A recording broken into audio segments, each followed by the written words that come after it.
Hi everyone, welcome to Ask B Square episode 2. There's many people who ask me, Melvin, how do you actually read a credit bureau report? So today, I'm going to address all of your questions. So in front is actually a sample credit report obtained from online.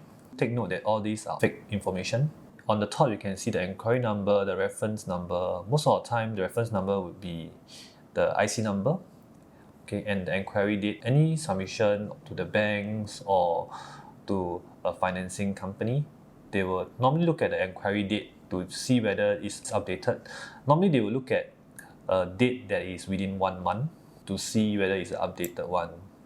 So you can see your name, IC number, date of birth, or the typical general information. And on the right, this is actually very important. It actually states the earliest known credit. What does it mean is it actually determines how long are your credit score actually from today. So the longer it is, it's actually the more accurate. Versus if you, let's say, you just obtain your first credit card last month, right? So the record will be only 1 month. So over here you have previous inquiries, you have account.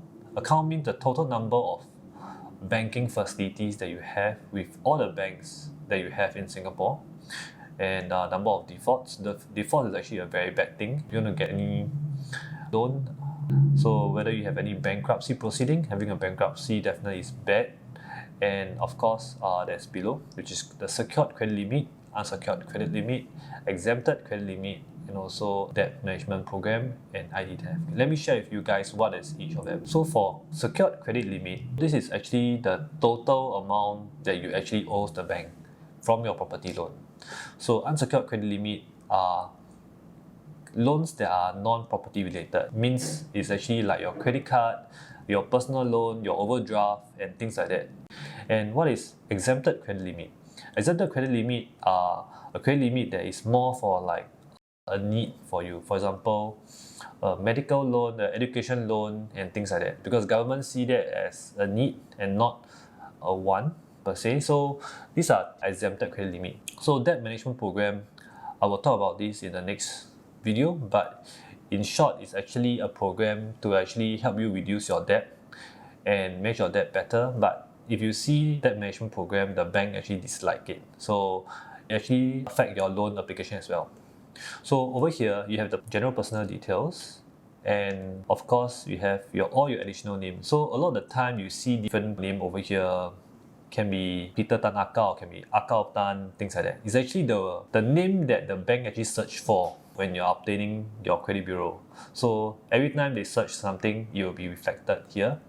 So these are the different names that they search for. So for address, these are the address that they search for before also, because every time you enter your information, they are all being reflected here. So the next important thing, which is the account status history. It shows the product type, which is whether it's a credit card, it's a housing loan, or it's a personal loan, or what sort of loan is this. You also show the bank that you actually have your loan with, and also the account type, whether is it single or joint. Sometimes husband and wife could have a joint account, or even a joint loan for HDB, or even a condo. So this will be showing as a joint account, means both of you are actually a guarantor for the loan. It also states that when are you opening your credit card, when you actually close your credit card, and is there any overdue balance, and how is the repayment like for your credit card. This is actually very important.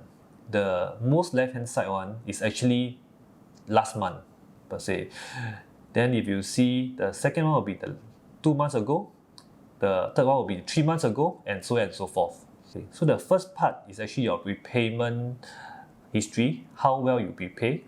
The second one is actually whether you have any cash advance or balance transfer for your credit card. For example, if you have a credit card and you actually use a cash advance, that means you draw money out from your credit card, there will be a Y reflected here, okay, which is seems like you actually need more money, are more desperate for the money in a way. So the last part will be actually whether you pay full. The bank or the credit bureau side, they will actually give you a better rating if you pay everything in full. So if you see a Y, means you make the full payment. If you see an N, means you did not make the full payment. Some people, they always make a partial payment like $100, $500, but they actually have an outstanding of $3,000. So people do that, and here they actually have an N below it, means that they didn't pay in full. Okay, the best scenario would be A, N, and Y, means that there is actually a good repayment conduct, there is no cash advance or balance transfer, and there's a full payment. So if you see A, N, and Y, that will be the best scenario. Let's actually move on to the next. So if you can see here, there's a B and there's a A. Okay, A means that you actually repay everything within 30 days of your bill. It's perfectly good. If you see B, means that you actually have an overdue of more than 30 days. Having a B in your credit bureau will definitely bring your credit score down.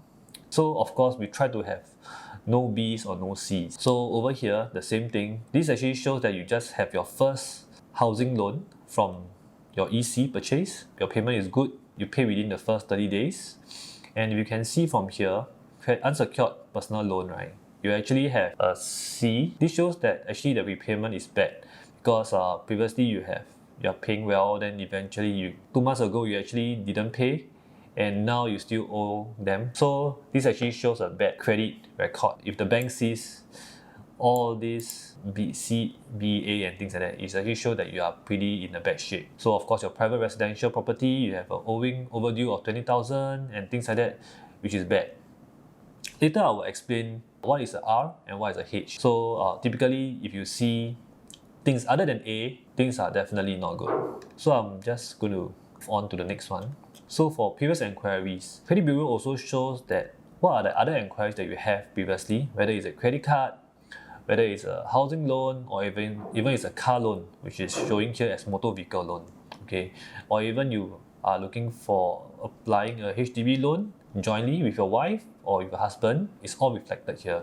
And sometimes based on the date that actually you apply, the bank can actually understand how desperate you are to apply a certain type of loan. So always apply in a very careful manner. So if you can see here, some people actually have default record. And if you see the default record, it actually shows the balance and whether you have paid off or not. So some default record has a balance that is not being paid off, which is very bad for your credit bureau. So always try to not get any default record. So a credit bureau also shows the DRS. DRS means debt repayment scheme. The repayment scheme is a restructured loan where you are able to pay in a very small amount with a longer period of time. For example, by right, if you're supposed to pay the bank in 3 years, a debt repayment scheme allows you to consolidate all the loan and pay within 8 years, so that the monthly installment is lower. So for bankruptcy proceeding, I think it's quite straightforward.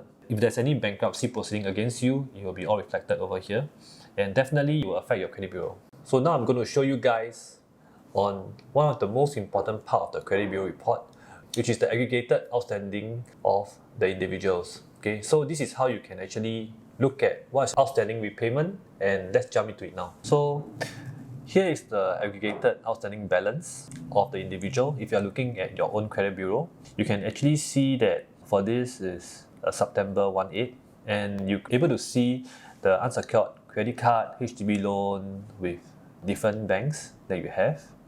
So the secured balance is actually the property loan. For example, HDB loan, you actually owe 157,000 in this example. And for EC, you actually owe 1.7 million. For this is an example, but of course we know that we cannot own a HDB and the EC at the same time, right? But this is just an example.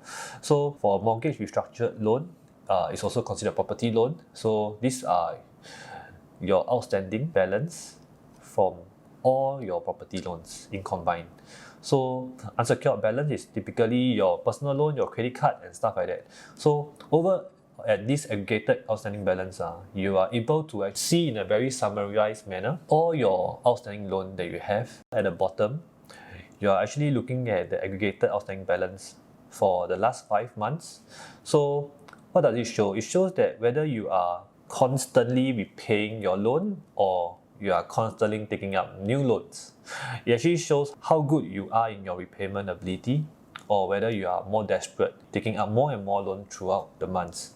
So every month, they will normally update your record So if you see August, July, June, okay, typically they will update every month and you will see the trend of you using your credit. We are going to discuss about the account status history. Remember just now I was talking about the letters that symbolize how well you pay. Of course, A is actually the best because you're actually paying well and you are actually paying within 29 days of your credit card bill. So A is actually the best. If you see anything of like B or C, is typically a red flag. So if you see B means that you are 30 to 59 days overdue, C means 60 to 89 days, and D is 90 days and more. So if you see E, you can actually safely say that you have cleared your credit card, and F means that you actually close with outstanding status. Okay, what about star? Star basically means that you didn't use your credit card and it's quite dormant. So G means that you actually choose to close with outstanding balance. H typically are something bad because the banks actually forced to close your credit card or close your account due to certain reasons, right? And R means actually a restructured loan, and S is actually negotiated with the bank with certain payment conditions and usually close the account with notice to the bank, right? So W is actually a default record, whereas M is sometimes the record couldn't be found or the record is not completed, then you got actually an M in your record. So like I mentioned just now, whether you use a cash advance or balance payment is also reflecting in your record. Y as you are using and N you are not. So for full payment, I also mentioned just now that always pay in full for a better record. So if you pay in full, there will be a Y. If you don't, there will be an N. The last part, I'm going to show you guys what does the overall risk grade means to your credit bureau. The whole credit bureau score is actually over 2,000. So the higher you get is definitely the better.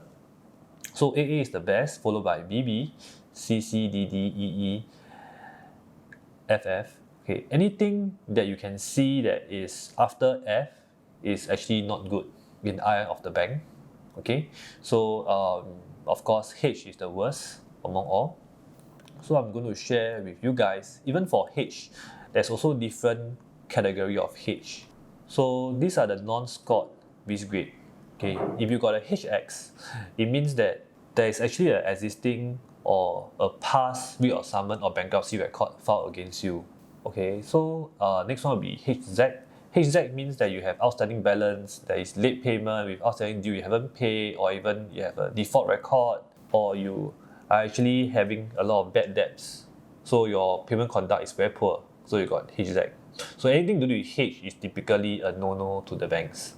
Next will be GX. What is GX? Means that you actually does not have any record by the banks and things like that. So some people ask me, can I just don't take any credit card or just don't take any loans? Is it good or bad? Right. So my answer to you is it's definitely not good because your record being a GX will definitely don't allow you to take any credit card as well. So getting one credit card or two credit card and pay on time, that will be the best solution. Okay. So what about BX? BX is only inactive trade. That's not really categorized under a trade loan. That's considered an exempted loan. So every time you see X means there's not enough record or inactive. So what about CX? It's very similar to GX. It's also an inactive credit activity. So it's just that previously you probably have something, but recently the last few years you have no record. So you got a CX. So there is also many other contribution factors to your credit score, such as immature credit history, too high credit exposure, delinquency presence, or not enough clean history records, or adverse credit history in your past, whether you have any poor payment before, too many credit cards, or new enquiries that you actually submitted. Even if you pay well, but just because you submit too many enquiries at the same time, it might actually contribute to a lower credit score. So that's all for the sharing today. I hope you guys learned something today. So I will see you for my next video. I'm actually going to share part 2 on this credit bureau. Do stay tuned and see you soon. Bye.